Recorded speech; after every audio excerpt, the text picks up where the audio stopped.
Let's discuss about the Turner syndrome. ये एक genetic condition है जो जनरली फीमेल्स को इफेक्ट करती है, क्योंकि इसमें हमारे जो नॉर्मल 23 पेयर होता है उसमें से 22 पेयर हमारा जो नॉर्मल होता है वो नॉर्मली प्रेजेंट होता है, जबकि एक पेयर जो सेक्स क्रोमोसोम का होता है उसमें एक एक्स होता है और एक एक्स एब्सेंट होता है। तो ये है तो फीमेल, लेकिन इसमें एक एक्स क्रोमोसोम यहाँ पे एब्सेंट है। तो इस कंडीशन को बोला जाता है द टर्नर सिंड्रोम।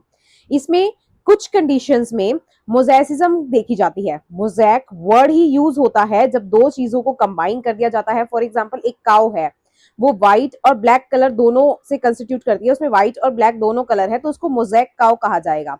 अब मोजैसिज्म से यहाँ पे मतलब है कि इस फीमेल में, कुछ कंडीशन में, कुछ फीमेल्स में जो कुछ सेल्स होते हैं उनका जो न्यूक्लियस होता है वो नॉर्मल होता है, जबकि कुछ सेल्स में ये टर्नर सिंड्रोम वाली कंडीशन देखी जाती है, मतलब एक क्रोमोसोम एक्स क्रोमोसोम एब्सेंट देखा जाता है। तो इस कंडीशन में क्या होता होगा, ऑब्वियसली यहाँ पे जो सिंड्रोम्स हैं वो नॉर्मल कंडीशन जिसमें सारे ही क्रोमोसोम्स एक्सओ की कंडीशन में है उसके कंपैरिजन में कम दिखेंगे ये सिंड्रोम। बट टर्नर सिंड्रोम यहाँ पे भी प्रेजेंट है, बट कम सेल्स में प्रेजेंट है। अब बात करते हैं इसके फिजिकल फीचर्स की।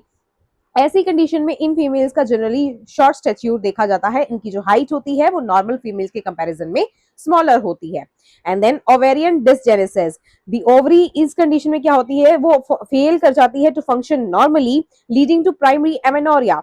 एमेनोरिया होता है इस टाइप की फीमेल में मेंस्ट्रुएशन साइकिल प्रॉपर्ली फंक्शन नहीं करती, मेंस्ट्रुएशन इन फीमेल्स में नहीं आता। देन सेकंड इनका फिजिकल फीचर होता है वेब्ड नेक। एक स्किन का फोल्ड इनकी नेक से लेकर इनके शोल्डर तक यहाँ पे प्रेजेंट होता है। ये इनको डिफरेंशिएट करती है टर्नर सिंड्रोम को नॉर्मल फीमेल से। Then low hair line at the back of the neck, हमारी नेक की बैक साइड पे इन टाइप की फीमेल्स की जो हेयर लाइन होती है वो लो होती है। इनकी चेस्ट ब्रॉड होती है with the widely spaced nipples, nipples के बीच